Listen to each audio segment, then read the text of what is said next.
اسلام آباد کے وکلاء نے ہائی کورٹ کے ججز کے تبادلوں کو مسترد کر دیا۔ ججز تبادلے عدلیہ میں تقسیم اور بدنیتی پر مبنی قرار۔ وکلاء کا کل ہڑتال اور کنونشن کا اعلان۔ کل کوئی وکیل کسی بھی عدالت میں پیش نہیں ہوگا۔ Bar council, high court bar اور ڈسٹرکٹ بار نے مشترکہ قرارداد منظور کر لی۔ کہا 10 فروری کا اجلاس بدنیتی پر مبنی ہے، فوری منسوخ کیا جائے۔ صوبائی بار کونسل سے بھی احتجاج میں ساتھ دینے کی اپیل۔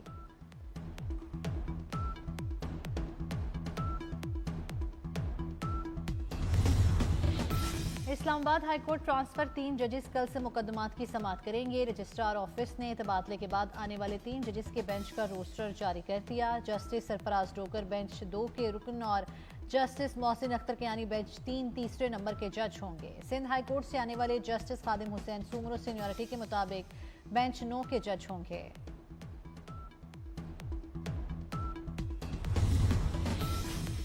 وزیر اعظم شہباز شریف کی اسپیکر ایاز صادق کی رہائش گاہ پر آمد۔ ملاقات میں ملکی مجموعی سیاسی صورتحال پر گفتگو۔ ڈپٹی اسپیکر غلام مصطفیٰ، خورشید شاہ اور شازیہ مری بھی موجود تھیں۔ وزیر اعظم نے بہتر ہوتے ہوئے معاشی اشاریے، بین الاقوامی سرمایہ کاروں اور عالمی اقتصادی اداروں کا پاکستان پر بڑھتا اعتماد خوشائند قرار دیا۔ ڈپٹی اسپیکر کو بیٹے کی شادی پر مبارکباد بھی دی۔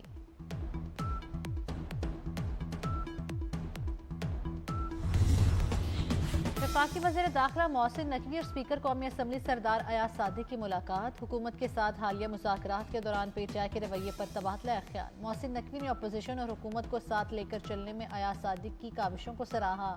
دونوں رہنماؤں نے ملک کی بہتر ہوتی معاشی صورتحال پر اطمینان کا اظہار کیا۔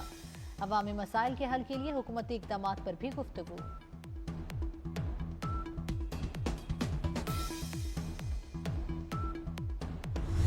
190 ملین پاؤنڈ ملکی تاریخ کا سب سے بڑا ڈاکہ ہے۔ بانے پی ٹی آئی کے ہاتھ کرپشن سے رنگے ہوئے ہیں۔ وفاقی وزیر عطا دارک کہتے ہیں پنکی، گوگی اور کپتان ملک کو لوٹ کر کھا گئے۔ خدا کا واسطہ ہے سیرت کا نام نہ لیں۔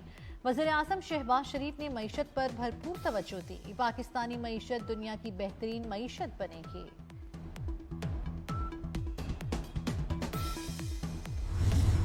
بانی پی ٹی آئی مثبت سیاست کریں تو ان کے معاملات درست ہو سکتے ہیں۔ رانا تنویر حسین کی گفتگو۔ کہا سائفر سمیت کئی مقدمات اوپن کرنے کی ضرورت ہے۔ جنید اکبر خفگی مٹانے کے لیے فاشسٹ زبان کا استعمال کر رہے ہیں۔ کسی کے استعفے سے ملک کو کوئی نقصان نہیں پہنچے گا۔ فوری انصاف کے لیے اعلیٰ عدلیہ میں ججز لگائے جا رہے ہیں۔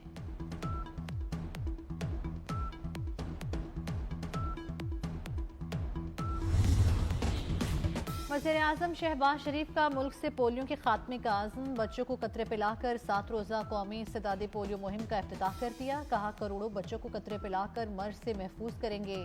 بدقسمتی سے پچھلے سال پورے ملک میں پولیو کے تقریباً 77 کیسز سامنے آئے۔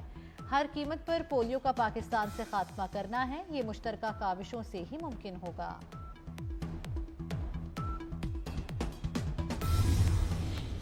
لاہور میں پاکستان کا پہلا سرکاری آٹزم اسکول تکمیل کے قریب۔ مریض بچوں کا مفت علاج کیا جائے گا۔ صوبے کے مختلف خصوصی تعلیمی اداروں میں 10 آٹزم یونٹس بھی قائم۔ 5ویں کلاس تک خصوصی نصاب تیار۔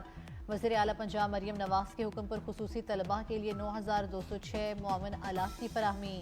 7702 آلات سماعت، 307 ویل چیئرز، 300 واکرز، 344 بیساکھیاں اور 500 سفید چھڑیاں دی گئیں۔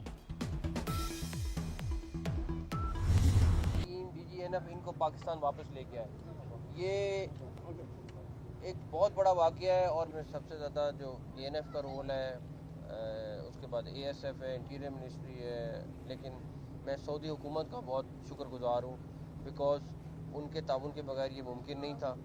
کوئی بھی نام ہوگا جس وقت ہمارے کھڑکی میں آئے گا وہ بچے گا نہیں، یہ میرا وعدہ ہے آپ سے۔ بے گناہ فیملی کو پھنسانے والے عالمی ڈرگ گینگ کے 9 کارندے گرفتار۔ وزیر داخلہ محسن نقوی کی کاوشوں سے سعودیہ میں قید فیملی کی رہائی کے بعد وطن واپسی۔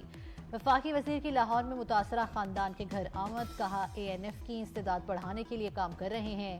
نتائج سامنے آئیں گے، جو بھی ذمہ دار ہوا بچے گا نہیں۔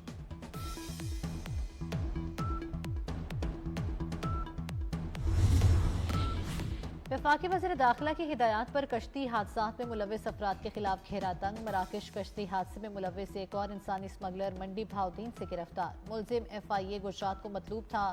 ملزم نے متاثرہ شہری زیغم اور دیگر کو اسپین بھجوانے کے لیے 49 لاکھ روپے کا معاہدہ کیا۔ گینگ کے دیگر ملزمان کی گرفتاری کے لیے چھاپے جاری۔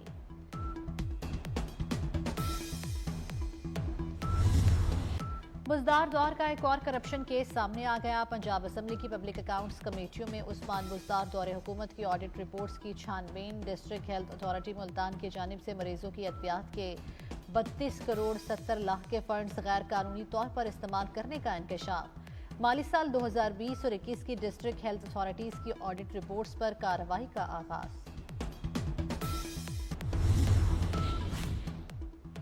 کراچی میں پولیس امریکی خاتون میں خون کی کمی کا انکشاف۔ بیماری کی تشخیص کے لیے جناح ہسپتال میں MRI سی ٹی اسکین اور دیگر ٹیسٹ۔ سرپھری محبوبہ نے ہسپتال عملے کی بھی ناک میں دم کر دیا۔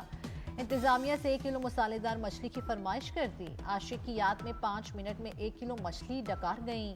نفسیاتی وارڈ میں ڈاکٹر، نرسیں اور مریض منہ دیکھتے رہ گئے۔ بجلی تقسیم کار کمپنیوں کا بجلی 2 روپے فی یونٹ سستی کرنے کے لیے نیپرا سے رجوع۔ کراچی سمیت ملک بھر کے لیے سماہی ایڈجسٹمنٹ میں بجلی سستی ہونے کا امکان۔ بجلی صارفین کو 52 ارب 12 کروڑ روپے کے ریلیف کے لیے درخواست نیپرا میں دائر۔ درخواست رواں مالی سال کی دوسری سماہی ایڈجسٹمنٹ کی مد میں جمع کرائی گئی۔ سماعت 12 فروری کو ہوگی۔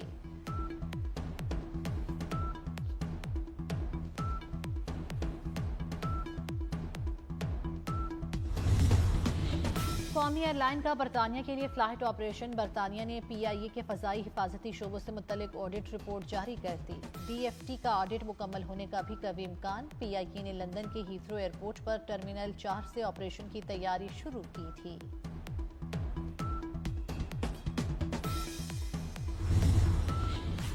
ٹرین روانگی سے 48 گھنٹے قبل ٹکٹ واپسی پر اب 90% رقم ملے گی۔ ٹرین کے 6 گھنٹے یا اس سے زیادہ لیٹ ہونے پر مسافر مکمل رقم واپس لے سکیں گے۔ ٹرین کی روانگی کے بعد 2 گھنٹوں کے اندر 50% ری فنڈ ملے گا۔ پاکستان ریلوے نے ٹکٹوں کی نئی ری فنڈ پالیسی جاری کر دی۔ ICC چیمپئنز ٹرافی کے میچز کے ٹکٹوں کی فروخت کا اعلان۔ ٹکٹوں کی فزیکل فروخت کل سے شروع ہوگی۔ 26 شہروں میں نجی کوریئر سروس کے 108 آؤٹ لیٹس پر ٹکٹ دستیاب ہوں گے۔ متحدہ عرب امارات کے میچز کے ٹکٹوں کی تفصیلات مقررہ وقت پر جاری کی جائیں گی۔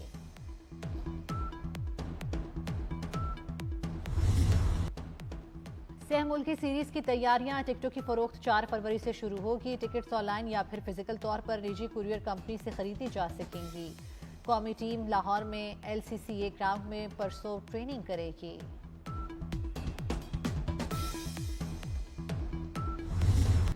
دوسری chief of army staff national hockey championship کا پرومو جاری کر دیا گیا۔ پرومو میں تھیم سانگ بھی پیش کیا گیا۔ نغمے میں آرمی چیف ہاکی چیمپئن شپ میں شریک ٹیموں کے مقابلے بھی دکھائے گئے۔